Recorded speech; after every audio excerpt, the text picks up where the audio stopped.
ಎಲ್ರಿಗೂ ನಮಸ್ಕಾರ. ಇವತ್ತು ನಾವು ಅತ್ಯಂತ ಶಕ್ತಿಶಾಲಿ ಶ್ರೀ ಮಹಾಲಕ್ಷ್ಮಿ ಇಷ್ಟಾಪೂರ್ತಿ ಮಂತ್ರವನ್ನು ಕೇಳುವ. ಈ ಮಂತ್ರ ಬಹಳ ಅಪರೂಪಕ್ಕೆ ಸಿಗುವಂಥದ್ದು ಹಾಗೂ ವಿಶೇಷ ಶಕ್ತಿಯನ್ನು ಹೊಂದಿದೆ. ಈ ವಿಶೇಷ ಮಂತ್ರ ಮತ್ತು ಅದರ ಫಲವನ್ನು ತಿಳ್ಕೊಳ್ಳುವ ಮುಂಚೆ ಒಂದು ಪ್ರಶ್ನೆಗೆ ಉತ್ತರ ತಿಳ್ಕೊಳ್ಳುವ. ಪ್ರಶ್ನೆ ಏನಂದ್ರೆ, ದೇವರು ಎಲ್ಲ ಕಡೆ ಇದ್ದರೂ ದೇವಸ್ಥಾನಕ್ಕೆ ಯಾಕೆ ಹೋಗಬೇಕು ಅನ್ನುವುದು. ಈ ಪ್ರಶ್ನೆಗೆ ಉತ್ತರ ಇನ್ನೊಂದು ಪ್ರಶ್ನೆ, ಗಾಳಿ ಎಲ್ಲ ಕಡೆ ಇದೆ, ಆದರೂ ಟಯರಿಗೆ ಗಾಳಿ ತುಂಬಿಸ್ಲಿಕ್ಕೆ ಗ್ಯಾರೇಜಿಗೆ ಯಾಕೆ ಹೋಗಬೇಕು ಅನ್ನುವುದು. ನೋಡಿ, ದೇವರು ನಿಸ್ಸಂದೇಹವಾಗಿ ಎಲ್ಲ ಕಡೆ ಇದ್ದಾರೆ, ಆದರೆ ದೇವಸ್ಥಾನದಲ್ಲಿ ಮಂತ್ರಪಠನೆ, ಅಭಿಷೇಕ, ಆರತಿ ಎಲ್ಲವನ್ನೂ ಮಾಡುತ್ತಾರೆ. ಇದರಿಂದ ಅಲ್ಲಿ ಒಂದು ವಿಶೇಷ ದೈವೀಯ ಶಕ್ತಿ ಅಥವಾ ವೈಬ್ರೇಷನ್ ಅಥವಾ ಎನರ್ಜಿ ಇರ್ತದೆ. ಹಾಗಾಗಿ ಆ ಶಕ್ತಿಯನ್ನು ಅನುಭವಿಸಬೇಕೆಂದರೆ ದೇವಸ್ಥಾನಕ್ಕೆ ಹೋಗಬೇಕು. ದೇವಸ್ಥಾನಕ್ಕೆ ಹೋದ್ರೆ ಮನಸ್ಸಿಗೆ ಶಾಂತಿ ಮತ್ತು ನೆಮ್ಮದಿ ಸಿಗ್ತದೆ. ಇದನ್ನು ನೀವು ಕೂಡ ಅನುಭವ ಮಾಡಿರಬಹುದು. ಈ ಕಾರಣದಿಂದಲೇ ದೇವರು ಎಲ್ಲ ಕಡೆ ಇದ್ರೂ ದೇವಸ್ಥಾನಕ್ಕೆ ಹೋಗಬೇಕು ಅಂತ ಹೇಳುವುದು. ಇವತ್ತು ನಾವು ಕೇಳುವ ಮಂತ್ರದಿಂದ ಧನ ಸಂಪತ್ತು ಪ್ರಾಪ್ತಿಯಾಗ್ತದೆ, ವ್ಯಾಪಾರದಲ್ಲಿ ವೃದ್ಧಿಯಾಗ್ತದೆ, ನಮ್ಮ ಇಚ್ಛೆಗಳು ಪೂರ್ತಿಯಾಗ್ತವೆ. ನಮ್ಮ ಹಣವನ್ನು ಯಾವುದಕ್ಕೆ ಉಪಯೋಗಿಸಬೇಕು ಮತ್ತು ಯಾವುದಕ್ಕೆ ಉಪಯೋಗಿಸಬಾರದು ಅನ್ನುವ ಬುದ್ಧಿ ನಮಗೆ ಸಿಗ್ತದೆ. ಸೌಭಾಗ್ಯ ಪ್ರಾಪ್ತಿಯಾಗ್ತದೆ. ನಾವು ಯಾವ ಭಾಗ್ಯ ಬೇಕೆಂದು ಯೋಚಿಸುತ್ತೇವೋ ಅದು ನಮಗೆ ಪ್ರಾಪ್ತಿಯಾಗ್ತದೆ. ನಮ್ಮ ವಾಸಸ್ಥಾನವನ್ನು ರಕ್ಷಿಸ್ತದೆ ಮತ್ತು ನಾವು ಮಾಡುವ ಎಲ್ಲ ಕೆಲಸದಲ್ಲಿ ನಮಗೆ ಜಯವನ್ನು ತಂದುಕೊಡ್ತದೆ. ನಿನ್ನೆ ನಾನು ಕೇಳಿದ ಪ್ರಶ್ನೆ, ಪರಿಮಳಾಚಾರ್ಯರು ಯಾವ ದೇವರ ಭಕ್ತರು ಅಂತ. ಈ ಪ್ರಶ್ನೆಗೆ ಸರಿ ಉತ್ತರ ಸಿ, ವಿಷ್ಣುದೇವರು. ಸರಿ ಉತ್ತರ ಕೊಟ್ಟವರಲ್ಲಿ ಒಬ್ಬರ ಹೆಸರು ನಮ್ಮ ರಾಜೇಶ್ವರಿ. ರಾಜೇಶ್ವರಿ ಅವರೇ ಭಕ್ತಿ ಮಾಡುವುದನ್ನು ಬಿಡಬೇಡಿ ಅಂತ ಹೇಳ್ತಾ ಇವತ್ತಿನ ಪ್ರಶ್ನೆಯನ್ನು ನೋಡುವ. ಮಹಾಲಕ್ಷ್ಮಿ ತಾಯಿ ಕುಳಿತುಕೊಳ್ಳುವ ಆಸನ ಯಾವುದು? ಎ, ಕಮಲದ ಆಸನ, ಬಿ, ಮಲ್ಲಿಗೆಯ ಆಸನ, ಸಿ, ಗುಲಾಬಿಯ ಆಸನ, ಡಿ, ಸಂಪಿಗೆಯ ಆಸನ. ಈ ಪ್ರಶ್ನೆಗೆ ಸರಿ ಉತ್ತರ ಕೊಟ್ಟವರಲ್ಲಿ ಒಬ್ಬರ ಹೆಸರನ್ನು ನಾಳಿನ ವಿಡಿಯೋದಲ್ಲಿ ಹೇಳ್ತೇನೆ, ಬನ್ನಿ. ಈಗ ಈ ಶಕ್ತಿಶಾಲಿ ಶ್ರೀ ಮಹಾಲಕ್ಷ್ಮಿ ಇಷ್ಟಾಪೂರ್ತಿ ಮಂತ್ರವನ್ನು ಭಕ್ತಿಯಿಂದ 108 ಬಾರಿ ಕೇಳುವ. ಅದಕ್ಕಿಂತ ಮುಂಚೆ ಜೈ ಮಹಾಲಕ್ಷ್ಮಿ ಅಂತ ಕಮೆಂಟ್ ಮಾಡಿ. ಚಾನಲಿಗೆ ಹೊಸಬ್ರಾಗಿದ್ರೆ ಚಾನಲನ್ನು ಸಬ್ಸ್ಕ್ರೈಬ್ ಮಾಡಿ, ಹತ್ರ ಇರುವ ಬೆಲ್ ಬಟನ್ ಪ್ರೆಸ್ ಮಾಡಿ, ಆಲ್ ಅನ್ನೋ ಆಪ್ಷನ್ ಅನ್ನು ಸೆಲೆಕ್ಟ್ ಮಾಡಿ.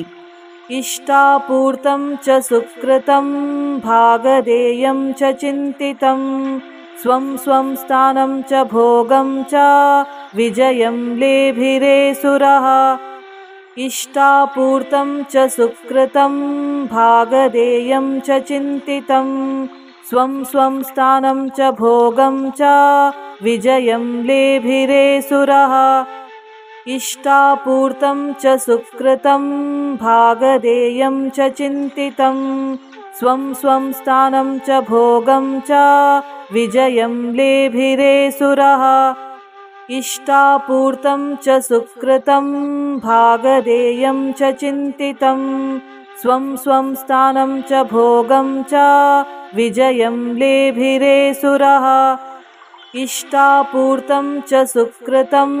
ಭಾಗದೇಯಂ ಚ ಚಿಂತಿತಂ ಸ್ವಂ ಸ್ವಂ ಸ್ಥಾನಂ ಚ ಭೋಗಂ ಚ ವಿಜಯಂ ಲೇಭಿರೇ ಸುರಃ. ಇಷ್ಟಾಪೂರ್ತಂ ಚ ಸುಕೃತಂ ಭಾಗದೇಯಂ ಚ ಚಿಂತಿತಂ ಸ್ವಂ ಸ್ವಂ ಸ್ಥಾನಂ ಚ ಭೋಗಂ ಚ ವಿಜಯಂ ಲೇಭಿರೇ ಸುರಃ. ಇಷ್ಟಾಪೂರ್ತಂ ಚ ಸುಕೃತಂ ಭಾಗದೇಯಂ ಚ ಚಿಂತಿತಂ ಸ್ವಂ ಸ್ವಂ ಸ್ಥಾನಂ ಚ ಭೋಗಂ ಚ ವಿಜಯಂ ಲೇಭಿರೇ ಸುರಃ. ಇಷ್ಟಾಪೂರ್ತಂ ಚ ಸುಕೃತಂ ಭಾಗದೇಯಂ ಚ ಚಿಂತಿತಂ ಸ್ವಂ ಸ್ವಂ ಸ್ಥಾನಂ ಚ ಭೋಗಂ ಚ ವಿಜಯಂ ಲೇಭಿರೇ ಸುರಃ. ಇಷ್ಟಾಪೂರ್ತಂ ಚ ಸುಕೃತಂ ಭಾಗದೇಯಂ ಚ ಚಿಂತಿತಂ ಸ್ವಂ ಸ್ವಂ ಸ್ಥಾನಂ ಚ ಭೋಗಂ ಚ ವಿಜಯಂ ಲೇಭಿರೇ ಸುರಃ. ಇಷ್ಟಾಪೂರ್ತಂ ಚ ಸುಕೃತಂ ಭಾಗದೇಯಂ ಚ ಚಿಂತಿತಂ ಸ್ವಂ ಸ್ವಂ ಸ್ಥಾನಂ ಚ ಭೋಗಂ ಚ ವಿಜಯಂ ಲೇಭಿರೇ ಸುರಃ. इष्टापूर्तं च सुकृतं भागधेयं च चिन्तितं स्वं स्वं स्थानं च भोगं च विजयं लेभिरेसुरः इष्टापूर्तं च सुकृतं भागधेयं च चिन्तितं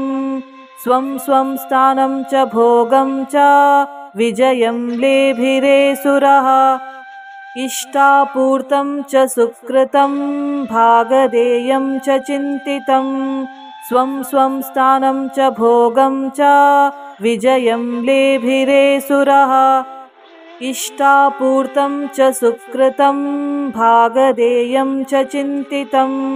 स्वं स्वं स्थानं च भोगं च विजयं लेभिरेसुरः इष्टापूर्तं च सुकृतं भागधेयं च चिन्तितं स्वं स्वं स्थानं च भोगं च विजयं लेभिरेसुरः इष्टापूर्तं च सुकृतं भागधेयं च चिन्तितं स्वं स्वं स्थानं च भोगं च विजयं लेभिरेसुरः इष्टापूर्तं च सुकृतं भागधेयं च चिन्तितं स्वं स्वं स्थानं च भोगं च विजयं लेभिरेसुरः इष्टापूर्तं च सुकृतं भागधेयं च चिन्तितं स्वं स्वं स्थानं च भोगं च विजयं लेभिरेसुरः इष्टापूर्तं च सुकृतं भागधेयं च चिन्तितं स्वं स्वं स्थानं च भोगं च विजयं लेभिरेसुरः इष्टापूर्तं च सुकृतं भागधेयं च चिन्तितं स्वं स्वं स्थानं च भोगं च विजयं लेभिरेसुरः इष्टापूर्तं च सुकृतं भागधेयं च चिन्तितं स्वं स्वं स्थानं च भोगं च विजयं लेभिरेसुरः इष्टापूर्तं च सुकृतं भागधेयं च चिन्तितं स्वं स्वं स्थानं च भोगं च विजयं लेभिरेसुरः इष्टापूर्तं च सुकृतं भागधेयं च चिन्तितं स्वं स्वं स्थानं च भोगं च विजयं लेभिरेसुरः इष्टापूर्तं च सुकृतं भागधेयं च चिन्तितं स्वं स्वं स्थानं च भोगं च विजयं लेभिरेसुरः इष्टापूर्तं च सुकृतं भागधेयं च चिन्तितं स्वं स्वं स्थानं च भोगं च विजयं लेभिरेसुरः इष्टापूर्तं च सुकृतं भागधेयं च चिन्तितं स्वं स्वं स्थानं च भोगं च विजयं लेभिरेसुरः इष्टापूर्तं च सुकृतं भागधेयं च चिन्तितं स्वं स्वं स्थानं च भोगं च विजयं लेभिरेसुरः इष्टापूर्तं च सुकृतं भागधेयं च चिन्तितं स्वं स्वं स्थानं च भोगं च विजयं लेभिरेसुरः इष्टापूर्तं च सुकृतं भागधेयं च चिन्तितं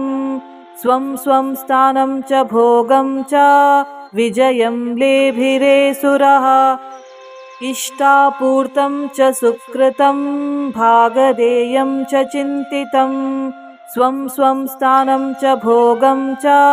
विजयं लेभिरेसुरः इष्टापूर्तं च सुकृतं भागधेयं च चिन्तितं स्वं स्वं स्थानं च भोगं च विजयं लेभिरेसुरः इष्टापूर्तं च सुकृतं भागधेयं च चिन्तितं स्वं स्वं स्थानं च भोगं च विजयं लेभिरेसुरः इष्टापूर्तं च सुकृतं भागधेयं च चिन्तितं स्वं स्वं स्थानं च भोगं च विजयं लेभिरेसुरः इष्टापूर्तं च सुकृतं भागधेयं च चिन्तितं स्वं स्वं स्थानं च भोगं च विजयं लेभिरे सुरः इष्टापूर्तं च सुकृतं भागधेयं च चिन्तितं स्वं स्वं स्थानं च भोगं च विजयं लेभिरे सुरः इष्टापूर्तं च सुकृतं भागधेयं च चिन्तितं स्वं स्वं स्थानं च भोगं च विजयं लेभिरे सुरः इष्टापूर्तं च सुकृतं भागधेयं च चिन्तितं स्वं स्वं स्थानं च भोगं च विजयं लेभिरे सुरः इष्टापूर्तं च सुकृतं भागधेयं च चिन्तितं स्वं स्वं स्थानं च भोगं च विजयं लेभिरे सुरः इष्टापूर्तं च सुकृतं भागधेयं च चिन्तितं स्वं स्वं स्थानं च भोगं च विजयं लेभिरे सुरः इष्टापूर्तं च सुकृतं भागधेयं च चिन्तितं स्वं स्वं स्थानं च भोगं च विजयं लेभिरे सुरः इष्टापूर्तं च सुकृतं भागधेयं च चिन्तितं स्वं स्वं स्थानं च भोगं च विजयं लेभिरे सुरः इष्टापूर्तं च सुकृतं भागधेयं च चिन्तितं स्वं स्वं स्थानं च भोगं च विजयं लेभिरे सुरः इष्टापूर्तं च सुकृतं भागधेयं च चिन्तितं स्वं स्वं स्थानं च भोगं च विजयं लेभिरे सुरः इष्टापूर्तं च सुकृतं भागधेयं च चिन्तितं स्वं स्वं स्थानं च भोगं च विजयं लेभिरे सुरः इष्टापूर्तं च सुकृतं भागधेयं च चिन्तितं स्वं स्वं स्थानं च भोगं च विजयं लेभिरे सुरः इष्टापूर्तं च सुकृतं भागधेयं च चिन्तितं स्वं स्वं स्थानं च भोगं च विजयं लेभिरे सुरः इष्टापूर्तं च सुकृतं भागधेयं च चिन्तितं स्वं स्वं स्थानं च भोगं च विजयं लेभिरे सुरः इष्टापूर्तं च सुकृतं भागधेयं च चिन्तितं स्वं स्वं स्थानं च भोगं च विजयं लेभिरे सुरः इष्टापूर्तं च सुकृतं भागधेयं च चिन्तितं स्वं स्वं स्थानं च भोगं च विजयं लेभिरे सुरः इष्टापूर्तं च सुकृतं भागधेयं च चिन्तितं स्वं स्वं स्थानं च भोगं च विजयं लेभिरे सुरः इष्टापूर्तं च सुकृतं भागधेयं च चिन्तितं स्वं स्वं स्थानं च भोगं च विजयं लेभिरे सुरः इष्टापूर्तं च सुकृतं भागधेयं च चिन्तितं स्वं स्वं स्थानं च भोगं च विजयं लेभिरे सुरः इष्टापूर्तं च सुकृतं भागधेयं च चिन्तितं स्वं स्वं स्थानं च भोगं च विजयं लेभिरे सुरः इष्टापूर्तं च सुकृतं भागधेयं च चिन्तितं स्वं स्वं स्थानं च भोगं च विजयं लेभिरे सुरः इष्टापूर्तं च सुकृतं भागधेयं च चिन्तितं स्वं स्वं स्थानं च भोगं च विजयं लेभिरे सुरः इष्टापूर्तं च सुकृतं भागधेयं च चिन्तितं स्वं स्वं स्थानं च भोगं च विजयं लेभिरे सुरः इष्टापूर्तं च सुकृतं भागधेयं च चिन्तितं स्वं स्वं स्थानं च भोगं च विजयं लेभिरेसुरः इष्टापूर्तं च सुकृतं भागधेयं च चिन्तितं स्वं स्वं स्थानं च भोगं च विजयं लेभिरेसुरः इष्टापूर्तं च सुकृतं भागधेयं च चिन्तितं स्वं स्वं स्थानं च भोगं च विजयं लेभिरेसुरः इष्टापूर्तं च सुकृतं भागधेयं च चिन्तितं स्वं स्वं स्थानं च भोगं च विजयं लेभिरेसुरः इष्टापूर्तं च सुकृतं भागधेयं च चिन्तितं स्वं स्वं स्थानं च भोगं च विजयं लेभिरेसुरः इष्टापूर्तं च सुकृतं भागधेयं च चिन्तितं स्वं स्वं स्थानं च भोगं च विजयं लेभिरेसुरः इष्टापूर्तं च सुकृतं भागधेयं च चिन्तितं स्वं स्वं स्थानं च भोगं च विजयं लेभिरेसुरः इष्टापूर्तं च सुकृतं भागधेयं च चिन्तितं स्वं स्वं स्थानं च भोगं च विजयं लेभिरेसुरः इष्टापूर्तं च सुकृतं भागधेयं च चिन्तितं स्वं स्वं स्थानं च भोगं च विजयं लेभिरेसुरः इष्टापूर्तं च सुकृतं भागधेयं च चिन्तितं स्वं स्वं स्थानं च भोगं च विजयं लेभिरेसुरः इष्टापूर्तं च सुकृतं भागधेयं च चिन्तितं स्वं स्वं स्थानं च भोगं च विजयं लेभिरेसुरः इष्टापूर्तं च सुकृतं भागधेयं च चिन्तितं स्वं स्वं स्थानं च भोगं च विजयं लेभिरेसुरः इष्टापूर्तं च सुकृतं भागधेयं च चिन्तितं स्वं स्वं स्थानं च भोगं च विजयं लेभिरेसुरः इष्टापूर्तं च सुकृतं भागधेयं च चिन्तितं स्वं स्वं स्थानं च भोगं च विजयं लेभिरेसुरः इष्टापूर्तं च सुकृतं भागधेयं च चिन्तितं स्वं स्वं स्थानं च भोगं च विजयं लेभिरेसुरः इष्टापूर्तं च सुकृतं भागधेयं च चिन्तितं स्वं स्वं स्थानं च भोगं च विजयं लेभिरेसुरः इष्टापूर्तं च सुकृतं भागधेयं च चिन्तितं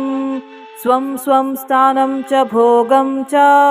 विजयं लेभिरेसुरः इष्टापूर्तं च सुकृतं भागधेयं च चिन्तितं स्वं स्वं स्थानं च भोगं च विजयं लेभिरेसुरः इष्टापूर्तं च सुकृतं भागधेयं च चिन्तितं स्वं स्वं स्थानं च भोगं च विजयं लेभिरेसुरः इष्टापूर्तं च सुकृतं भागधेयं च चिन्तितं स्वं स्वं स्थानं च भोगं च विजयं लेभिरेसुरः इष्टापूर्तं च सुकृतं भागधेयं च चिन्तितं स्वं स्वं स्थानं च भोगं च विजयं लेभिरेसुरः इष्टापूर्तं च सुकृतं भागधेयं च चिन्तितं स्वं स्वं स्थानं च भोगं च विजयं लेभिरेसुरः इष्टापूर्तं च सुकृतं भागधेयं च चिन्तितं स्वं स्वं स्थानं च भोगं च विजयं लेभिरेसुरः इष्टापूर्तं च सुकृतं भागधेयं च चिन्तितं स्वं स्वं स्थानं च भोगं च विजयं लेभिरेऽसुरः इष्टापूर्तं च सुकृतं भागधेयं च चिन्तितं स्वं स्वं स्थानं च भोगं च विजयं लेभिरेऽसुरः इष्टापूर्तं च सुकृतं भागधेयं च चिन्तितं स्वं स्वं स्थानं च भोगं च विजयं लेभिरेऽसुरः इष्टापूर्तं च सुकृतं भागधेयं च चिन्तितं स्वं स्वं स्थानं च भोगं च विजयं लेभिरेऽसुरः इष्टापूर्तं च सुकृतं भागधेयं च चिन्तितं स्वं स्वं स्थानं च भोगं च विजयं लेभिरेऽसुरः इष्टापूर्तं च सुकृतं भागधेयं च चिन्तितं स्वं स्वं स्थानं च भोगं च विजयं लेभिरेऽसुरः इष्टापूर्तं च सुकृतं भागधेयं च चिन्तितं स्वं स्वं स्थानं च भोगं च विजयं लेभिरेऽसुरः इष्टापूर्तं च सुकृतं भागधेयं च चिन्तितं स्वं स्वं स्थानं च भोगं च विजयं लेभिरेऽसुरः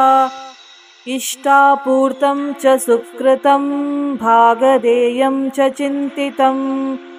स्वं स्वं स्थानं च भोगं च विजयं लेभिरेऽसुरः